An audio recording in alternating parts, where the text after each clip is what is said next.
He dated Barbara Hale in secret. Now we know the reason why Raymond Burr was born. Raymond William Stacey Burr on May 21, 1917, in New Westminster, British Columbia, Canada. He emerged as one of the most iconic figures in television and film history, leaving an indelible mark on the entertainment industry. Growing up in a modest Canadian family, Burr displayed an early interest in the performing arts, which was nurtured despite the economic hardships of the era. As a young man, he pursued a career in acting with relentless determination, a journey that would eventually lead him from the stages of Canadian theater to the glittering studios of Hollywood. Burr's career, spanning more than 5 decades, exemplified not only his talent, but also his versatility, professionalism, and extraordinary work ethic. Burr first gained recognition in the 1940s and 1950s through his work in film noir and dramatic cinema. He often portrayed villains, menacing figures, or authority roles, and his commanding presence, deep voice, and striking stature made him an unforgettable screen personality. Notable films during this period included Rear Window, 1954, directed by Alfred Hitchcock, in which Burr played a menacing neighbor, and A Place in the Sun, 1951, showcasing his ability to bring depth and subtlety to complex supporting roles. His early film career, though often centered on antagonistic characters, demonstrated his range and prepared him for the defining role of his life. Raymond Burr's legacy is most closely associated with his groundbreaking role as Perry Mason, the brilliant, steadfast defense attorney in the long-running television series Perry Mason, which aired from 1957 to 1966. This role not only catapulted him to international fame, but also redefined the archetype of the television lawyer. Burr's portrayal of Mason combined intelligence, gravitas, and moral integrity, capturing audiences with a character who was both authoritative in the courtroom and deeply empathetic outside of it. The show itself became a cultural phenomenon, inspiring generations of legal dramas, and Burr's performance remains a gold standard for television actors. His work on Perry Mason earned him 2 Emmy Awards for Outstanding Lead Actor in a Drama Series, cementing his reputation as a consummate professional and a master of his craft. Beyond Perry Mason, Burr continued to demonstrate his remarkable adaptability with his portrayal of Robert T. Ironside in Ironside, 1967 to 1975, where he played a brilliant detective confined to a wheelchair. This role broke new ground in representing disability on television, and Burr approached it with authenticity, strength, and dignity. His performance encouraged audiences to view differently abled individuals as capable, intelligent, and heroic, further extending his impact on society beyond entertainment. Through both Perry Mason and Ironside, Burr demonstrated his ability to inhabit complex, multidimensional characters, leaving a legacy of strong, principled protagonists who inspired viewers worldwide. Outside of acting, Raymond Burr was known for his philanthropy, kindness, and private generosity. He supported numerous charitable causes, particularly in the fields of healthcare, education, and the arts.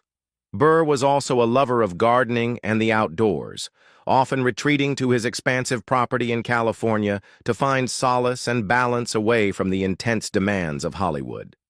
Despite his fame, he remained remarkably private about his personal life, earning respect for his humility and discretion in an industry often marked by scandal. Raymond Burr's personal life was shaped by both brief traditional experiences and, later, a deep, lifelong companionship that defined his private happiness. His first marriage was to actress Isabella Ward, 1919 to 2004, a relationship that began in the world of theater. The two first crossed paths in 1943 when Isabella was a student at the Pasadena Playhouse, one of the most respected acting schools in the United States at the time, and Burr was working there as an instructor. The Playhouse was a breeding ground for aspiring actors, and it was in this creative atmosphere of rehearsals, performances, and artistic ambition that their initial connection was formed. Although they went their separate ways after that first meeting, fate brought them together again in 1947 when Isabella returned to California as part of a touring theater company. This second meeting rekindled their bond, leading to their marriage on January 10, 1948. The timing of their marriage coincided with a pivotal point in Burr's career, as he was about to begin filming the 1948 film Noir Pitfall, a project that gave him further visibility in Hollywood. Their union also had a theatrical aspect, as in May of that same year the couple performed together on stage in a Pasadena Playhouse production about the life of artist Paul Gauguin. These joint endeavors suggested that they shared not only a personal connection, but also a professional one, attempting to build a married life grounded in their mutual love for the theater. However, the marriage proved to be short-lived. In its early days, they lived in modest circumstances, occupying the basement apartment of a large Hollywood home that Burr shared with his mother and grandparents. This living arrangement may have placed additional pressures on the couple, who were still trying to establish themselves independently. Within just a few months of their marriage, cracks began to show, and Ward eventually returned to her native Delaware. The physical separation soon gave way to a legal one, and though their divorce was not finalized until 1952, the relationship had effectively ended long before. Interestingly, after the divorce, neither Burr nor Ward remarried, suggesting that for both, marriage was an experiment they chose not to repeat. For Burr especially, the years following this chapter of his life marked a decisive turn toward more private and unconventional companionship. By 1960, Burr's personal life took on a very different shape when he met actor Robert Benavides on the set of Perry Mason. Their meeting marked the beginning of a profound partnership that would last until Burr's death more than 3 decades later. Benavides, who at the time was pursuing his own career in acting, quickly became not only a close confidant, but also Burr's most significant companion. Although Benavides continued acting for a few years, by 1963 he decided to leave the profession, perhaps recognizing both his personal interests and the possibility of building a shared life with Burr outside the pressures of the entertainment industry. He transitioned into a behind-the-scenes role, later becoming a production consultant for 21 of the Perry Mason television movies. This gave him a steady role in the industry while still allowing him to contribute to Burr's professional projects. Together, Burr and Benavides also built a life rooted in shared business ventures. They developed an orchid business, reflecting Burr's personal passion for horticulture, and later expanded into owning and operating a vineyard in California's Dry Creek Valley. Their vineyard enterprise was not merely a side interest, but became a serious commercial endeavor, blending Burr's celebrity recognition with Benavides' management skills. The two men crafted a domestic and professional partnership that endured through the changing tides of Burr's career, establishing a life that balanced Hollywood fame with quieter, agricultural pursuits. When Burr passed away in 1993, the depth of their bond was underscored by the fact that he bequeathed his entire estate to Benavides. This act demonstrated not only the trust he placed in his partner, but also the significance of their decades-long companionship. After Burr's death, Benavides honored his memory by renaming their vineyard Raymond Burr Vineyards, though reports suggest Burr himself may have preferred the property not bear his name in a commercial sense. Nevertheless, under Benavides' stewardship, the vineyard was successfully managed as a thriving business for many years. Ultimately, in 2017, the property was sold, closing the final chapter on one of Burr's most personal legacies. Raymond Burr, the towering presence of classic television, best known for his iconic roles as Perry Mason and later Ironside, had a personal life that remained shrouded in mystery for decades. One of the most surprising revelations about Burr's private world was his secret romance with Barbara Hale, the actress who famously played Della Street, Perry Mason's loyal secretary. Their relationship, which remained hidden from the public eye, is now understood in a new light, offering insight into Burr's character and the choices he made to protect his privacy and career. Burr himself addressed this delicate aspect of his life in candid comments, saying, "Barbara and I shared a closeness that few ever knew about. We cared for each other deeply, but the world we lived in made it impossible to be open about it." Burr and Hale's romance reportedly began on the set of Perry Mason, where their professional chemistry was undeniable. However, Burr's commitment to maintaining a certain public image, one that Hollywood demanded of leading men in the 1950s and 1960s, meant that any personal entanglement outside the boundaries of societal expectations could have been career-damaging. Burr later reflected on this, noting, "Back then, appearances were everything. I loved Barbara, but I also had to navigate a world where a single misstep could undo years of work." This candid admission highlights the tension between personal desire and professional obligations, showing Burr as a man caught between two worlds, the private world of love and the public world of celebrity. Moreover, Burr's discretion about the relationship underscores his deep respect for Barbara Hale. He was careful to shield her from public scrutiny, stating, "I never wanted to drag Barbara into the spotlight for something so personal. Our bond was private, and I wanted it to remain that way." This choice reflects not only Burr's protective instincts but also his understanding of the pressures faced by women in Hollywood during that era, when any romantic association could shape a career trajectory. The secrecy of their relationship adds a layer of poignancy, suggesting that Burr's affections were genuine and rooted in care rather than convenience or image.